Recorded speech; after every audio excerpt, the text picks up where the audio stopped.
What is going on, you guys? Happy Sunday morning. I'm about to go cut the grass after this video and this coffee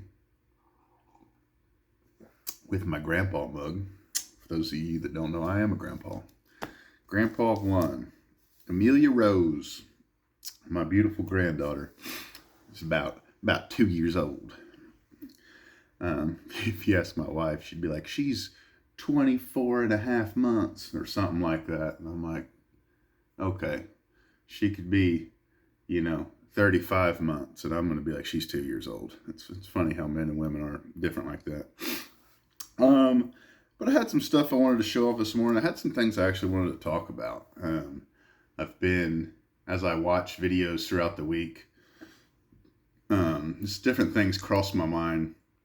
For a long time, I've actually wanted to talk about it in a video, like every week, like kind of a recap, and I haven't done it. And I woke up this morning, kind of in a little quirky little mood, and I was like, you know what, let's do it this morning. So some things that kind of came across YouTube or kind of crossed my mind this past week. I have a 35, 40-minute drive to work and back daily, and I typically listen to videos on the way there. So we'll get started.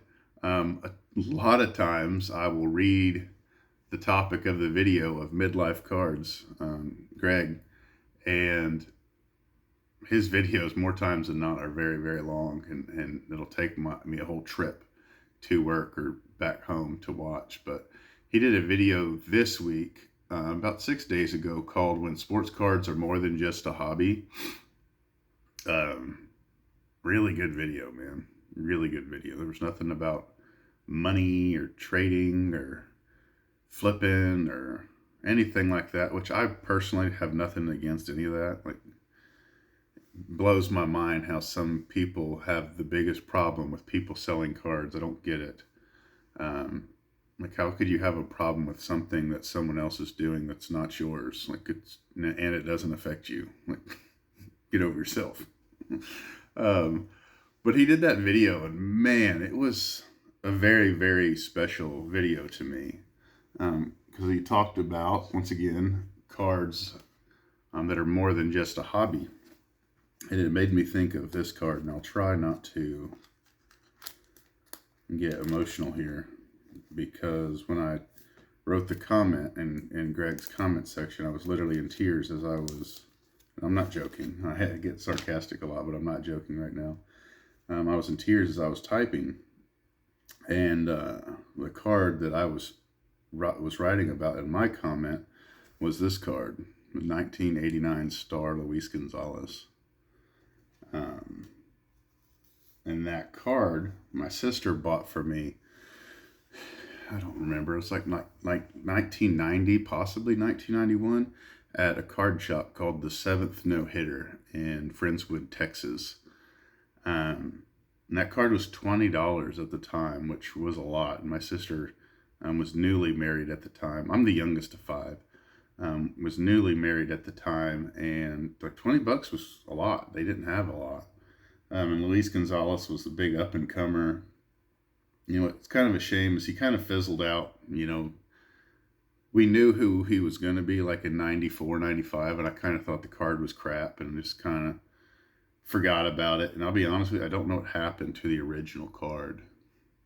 But I since have purchased this one, and it's gone with me almost everywhere. And my sister passed away about 3-4 years ago, and I've never really been okay with it.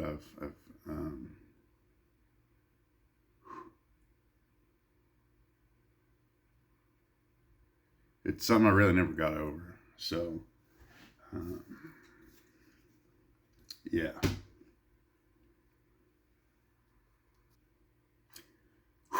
Okay. Sorry about that. We're going to move on.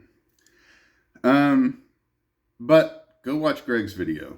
It's probably one of the most meaningful videos I've seen in a long time. It was amazing. A channel I came across this week for the first time, and it kind of made me chuckle because I've heard this dude's name no less than 100 times. Mookie Chilson. First, I smile when I hear the name. I love the name, Mookie Chilson. But I was watching one of his the first video of his I've ever seen, and he said something along the lines of, welcome to the Mookie Chilson World Headquarters. And I was driving home from work, and this was like 1 a.m, and I was like belly laughing, because everyone's like, welcome to the den, or welcome to this, or welcome to that, or, welcome to my channel. And then this dude's like, welcome to the world headquarters. It sounds so massive, like he's a corporation. And so I watched that video, and then I think a couple days later he came out with a Casey Stengel video, which I watched that also on the drive home from work, and I didn't watch it, but I listened to it, and really enjoy his channel. I have no clue how I didn't know about Mookie Chilson. So if you haven't subscribed to him, give him a shot. I don't know him, and he doesn't know me, but man, really, really awesome videos, editing quality, really cool. Very, very good storyteller. PSA and PSA rants. Oh my God, could we just stop already? It's driving me bananas, man. I'm not gonna say names, but like, it drives me crazy when someone rants and complains about PSA for like 5, 10, 15 minutes in a video, and they're like, okay, enough about that. Let's just show off some cards. PSA card. Ooh, oh, that hit the ground. PSA card. PSA card. Hey, look at my PSA card. And it's like, if you don't like them, why do you have all your cards in PSA slabs, or a lot of your cards in PSA slabs? It just doesn't make any sense. You want to talk about, why are you going to support them if blah, blah, blah, blah, blah. Let me show off my... It's like the stupidest stuff ever. It's like, if you're against grading, bust them out, dude. Bust them out of the slabs. Put your money where your mouth's at. You know what I mean? Like, man, until then, it's just hot air. Kind of goes in at one ear and out the other. On mine, I don't really listen to you anymore, because you're saying this, but you're doing that routinely. And this isn't even just one guy. I'm seeing this all the time. Hey, PSA is what it is. Unfortunately, like it or not, they're the gold standard in the hobby. There's a lot of SGC homers out there. There's a lot of PSA homers out there. Until they're not the king of the mountain, they're the king of the mountain, okay? And the reason they mess up is because they're doing what's the math? 2, 3, 4, 5 times more than the second tier, which, oh, by the way, they own them too. It's like, there's going to be more mistakes with a company that's X big, because they do way more. I mean, that's just my opinion. There's been too much talk about how PSA is, or PSA is shit in the bed this week, so I will move on to the next thing. So I not recently, I wanted to buy a 1952 Mantle at this year's National. My closest buddies knew, or I should say no, but I really didn't put it out there. And then moving here, and I had to sell a ton of stuff to go to a bunch of things, and then I didn't need it. And I had this huge lump of money, and I was like, you know what, I'll buy it. This is what I'm going to do with this money. I'm going to buy a 52 Mantle. And I was just short, I'll be honest with you. I had about 25,000. And like, I started looking at my household bills, and I'm like, man, I could pay off this. Oh, man, and I could pay off that. And, oh, crap, and that. With 25,000, and I didn't. And then it became 35,000 that I had saved. And I'm like, I could pay all this off over here and open up $1,000 worth of household monthly income. And I didn't. And then keep in mind, my wife is an absolute weirdo, because she's like, buy the Mantle.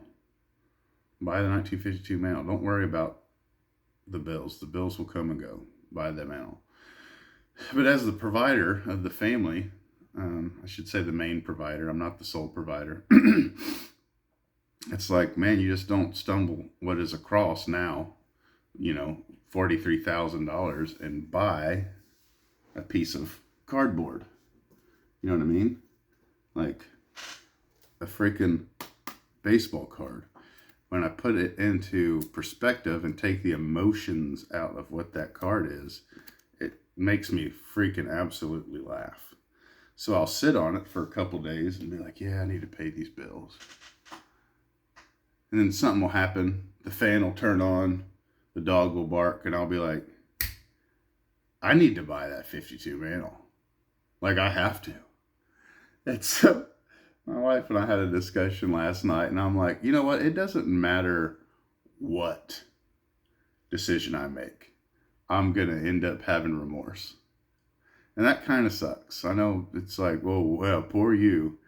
And I guess I'm just kind of venting out loud, so I apologize for that. But it's like, man, if I buy the Mantle, and I just want like an authentic or a one, it's like I'm going to have buyer's remorse. I know me, and I know I will. And my buddy, both my buddies, Canadian cards and baseball collectors, said, well, if you buy it, you're only going to have it probably for 6 months, and you're going to sell it and do something else. And that very well might be true. I love moving my collection around, but I could always say I had one. And if I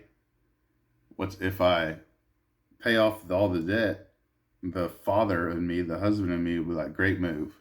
And then the hobbyist in me that's been collecting since I was 8 and sold all this stuff will be like, dude, we're 42 and starting from scratch again. So it's like, dang, man, I don't know what to do. I know what I should do. There's no doubt about that. I know what I should do. So we will see what will happen. And I say all that to say, I really commend those that are average Joes like me and have a 52 Mantle, because I am starting to see the sacrifice that you probably had to do to get it. Last week I sent a shoebox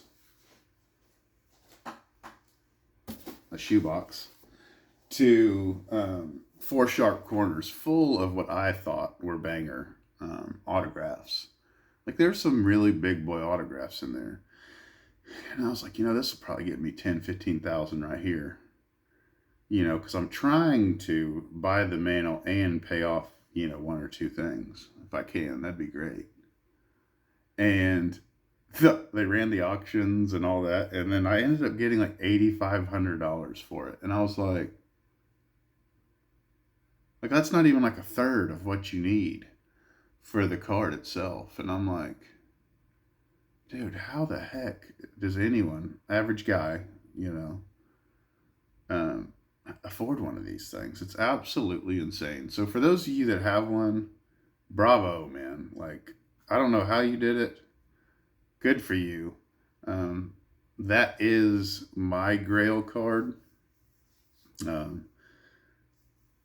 I would say ever since I was a kid, a little kid, and that was always like the card in the hobby. I mean, there's always the Honus Wagner, but as far as like obtainable, when you talk 1 million versus 30, 40, 50,000 for like an authentic or a one Mantle, it's kind of like, okay, I'm not going to have my Grail card as something I literally will never have, never have the opportunity. So, what else? Last thing, this is already running long. Strongsville is coming up, and I'm going. Yes, sir. I'll be heading there Thursday, getting there about midday on Thursday. I believe Stephen with the PH is driving down from Canada with Canadian cards, and we should be meeting up, and Baseball Collector and I are on the same flight, which is crazy to think that he and I have been really just best buddies for probably a decade now, and now we we live in the same town. We're still like 40 minutes away, but we live in the same area, I should say. And now to be going to the National in Strongsville and all that on the same flight just sounds so silly to say. But anyways, I'm really, really looking forward to Strongsville. It's part of my hobby New Year's resolution video was to get into vintage. And I can't think of a better way to jump into vintage than attending that Strongsville show. I'm looking forward to meeting a lot of you guys. And I think at Strongsville will be the decision on what do I do with that money. Do I buy the 52 Mantle? Because I'm not going to wait till the National. I'm going to make this decision, whatever it may be, I think in Strongsville. And if I don't go with the 52 Mantle route, I think I might start the 53 top set. It's a shorter set. I believe it's 258 cards, I believe. And I've always had a thing for art. I've always really enjoyed art cards. I was probably one of the few that really enjoyed Project 2020 for quite a while. Until I just ran it into the ground towards the end. It was just like, oh my God, it's exhausting. But I really look forward daily to looking at the cards of what came out and seeing different artist rendition of different cards. And I just love that 1953 set is all like art. You know what I mean? Those aren't like real pictures. So I think that's super cool. Very iconic set, if you will. So we'll see. We'll see. So that's enough rambling. We're 3 minutes shy of 20 minutes. I apologize for the beginning of the video. That was definitely not my intent. So till next time, adios, be safe, bye bye, toodles.